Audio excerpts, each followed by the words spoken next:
Hi, நம்ம இப்போ இதில் இன்னொரு ப்ராப்ளம் பார்க்க போகிறோம். காஸ்ட் ஷீட்லேயே எதுவுமே ஷார்ட் ஆன்சர் ப்ராப்ளம்ஸ் தான். ஓகேவா?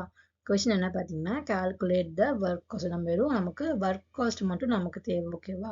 அதை நமக்கு இதில் வந்து அவங்க என்ன கொடுத்துட்டாங்க, மெட்டீரியல் கன்சியூம்டு கொடுத்துட்டாங்க, செல்லிங் எக்ஸ்பென்சஸ் கொடுத்துருக்காங்க, office expenses and factory expense அது அவங்க மூணுமே கொடுத்துருக்காங்க. ஆனால் நமக்கு என்ன தேவை பார்த்தீங்கன்னா, நமக்கு ஒர்க் காஸ்ட் மட்டும் தேவை. ஸோ அப்போ ஒர்க் காஸ்ட் வந்து என்ன அப்படின்னு பார்த்தீங்கன்னா, ப்ரைம் காஸ்ட்ல இருந்து நம்ம ஃபேக்ட்ரி எக்ஸ்பென்சஸை மட்டும் நம்ம ஆட் பண்ணால் வரது நமக்கு ஒர்க் காஸ்ட் ஆன்சர் வரும்.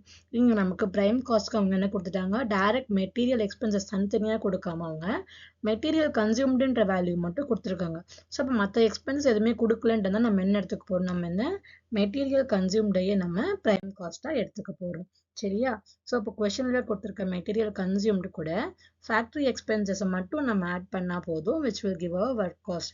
மிச்சம் ரெண்டையுமே நம்ம எப்போ யூஸ் பண்ணுவோம்னு பார்த்தீங்கன்னா, காஸ்ட் ஆஃப் ப்ரொடக்ஷனுக்கும் காஸ்ட் ஆஃப் சேல்ஸ்க்கும் நம்ம போட போகிறோம். ஆனால் நம்ம கொஷின் என்னன்னு பார்த்தோம்னா ஒர்க் காஸ்ட் மட்டும்தான். ஸோ நம்ம மெட்டீரியல் கன்சியூம்டையும் ஃபேக்ட்ரி எக்ஸ்பென்சஸை மட்டுமே நம்ம ஆட் பண்ணால் உங்களுக்கு ஆன்சர் கிடைச்சிடும். ஓகேவா? தேங்க்யூ.